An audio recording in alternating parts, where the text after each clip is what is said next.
It is obvious that somebody who has spent 10 years in the street cannot get a job. He's living outside, very often dirty, with many drug or alcohol addictions, very often with mental disease, among others. And among everything, with such a social exclusion that makes him just unemployable. So many social workers and experts told me, homeless people just cannot get a job, it's obvious. It's just obvious.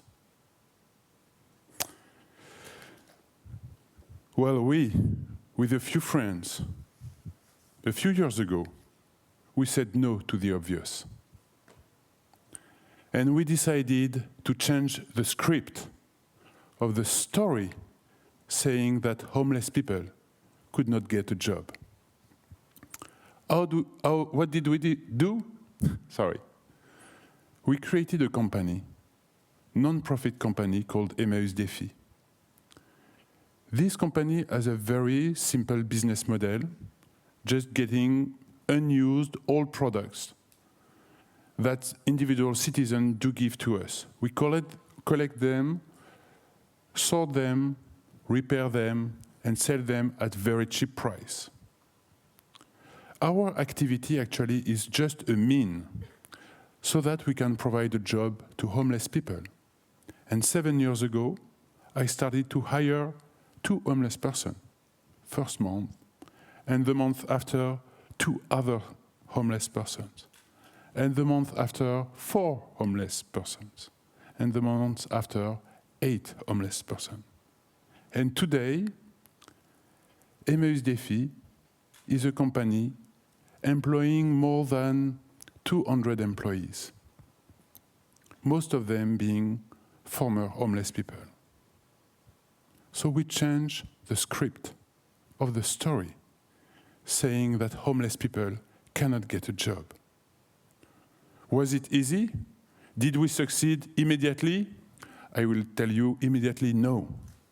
We failed many times because we started by providing a full-time job. And when people are sleeping outside, cannot wash themselves, cannot get breakfast. Actually, when people are living on the grounds, in the subway or in the woods, when they have no idea if it's Monday or Sunday, sometimes if it's night or day when you are living in parkings. How come do you want them to be there at work every day at 8 sharply? So we failed many times. And we had to invent a system which made the job accessible to these people. That's what we created and that we called the work by the hour system. We said, okay, you cannot get a full-time job? We are going to start very smoothly, at your pace. And we started just with 1 or 2 hours. And the week after, if this 1 or 2 hours were okay, I tell you, very often the first 1 or 2 hours, the people were coming, just like that. But no problem, they were coming. And the week after, they wanted to show that they were in a better shape. So they could do 2 or 3 hours. And then the week after, 3 or 4 hours. And then, little by little, we could get them back to a full-time job. This system, the job itself, was not the goal. The job is just a mean for these people to demonstrate to themselves that they are able to be back in our normal society. A mean for themselves to build again self-esteem. A mean for themselves to look at them differently and to exist differently in the eyes of the others. So, we change the script of the story saying that homeless people cannot get a job. After a while, at Emmaus Defi, I had some problems because we had too many families coming, asking us for products in order to equip their home. What happened to these families? They are the type of families which have not paid their rent for a little while and who get expulsed from their home. So they end up with the kids going from shelters to shelters and from social hostels to social hostels. How long does it last? In average, 6, 7, 8 years. One day, the social worker called them and say, okay, we have a home for you. Can you imagine the happiness of this family? And they arrive in this home with their 2 pieces of luggage. And it's empty. Where are they going to sleep? So they come to me in my shop. And they say, do you have beds and mattresses and furnitures and bed sheets and everything that we need, table, chairs, so that we can just get a home? And I say, I'm sorry, my shop is empty and I don't get enough equipment.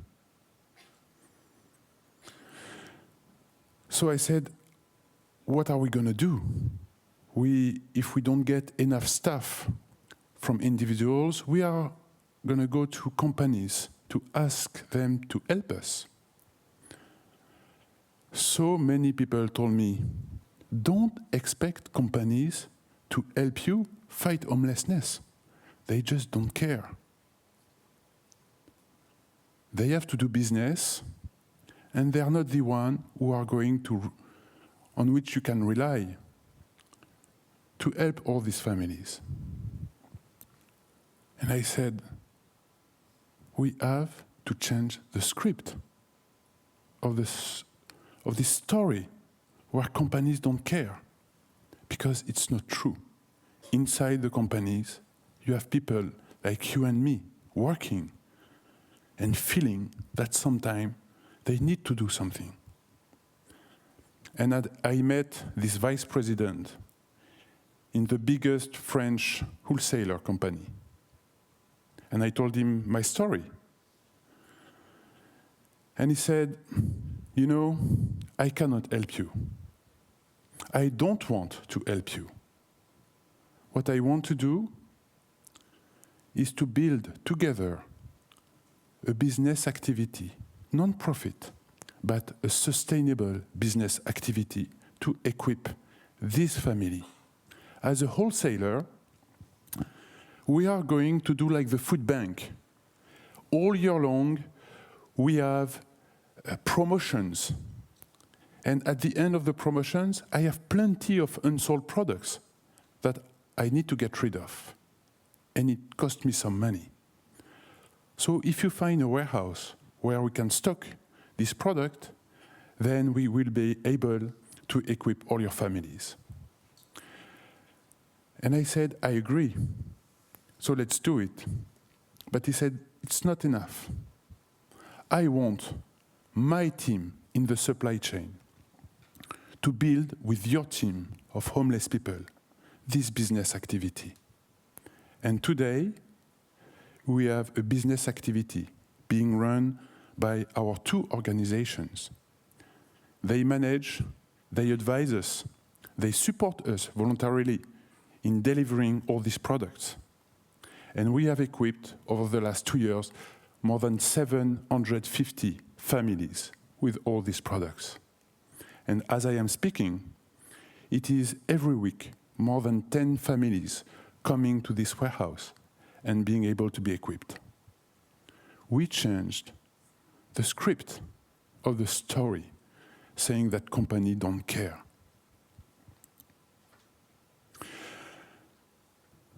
Don't you find it shocking when you are in the subway and you have a homeless person begging for some money, and you are just on the point of giving him a coin, €1, and at this very moment, you hear a ring bell, and you see the guy just taking a mobile phone and saying, yeah?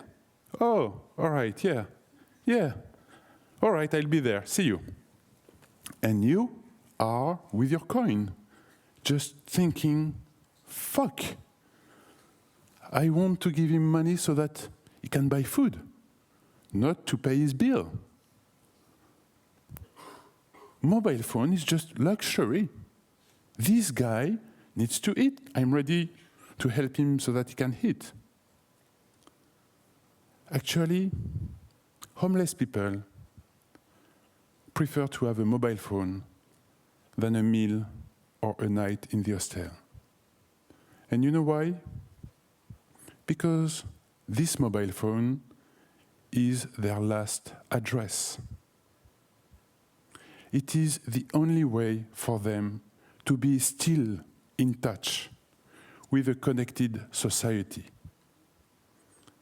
If you don't get a mobile phone, you are even more excluded from our society. So we need to change the script of the story saying that mobile phone is a luxury for homeless people. And I went to see a big telco operator, and I told my story to the CEO. And together, we built a program enabling, over the last few years, more than 7,000 people to get a permanent and consistent access to mobile phones. Having access to mobile phone is great, but what you have to realize is that this tool enables these people to find help if they are sick, to call the police if they are in danger, to find a job, or to find a home, a shelter. Most importantly, this mobile phone helps these people to keep in touch with their own families. So we changed the script. We have changed the script of certainties.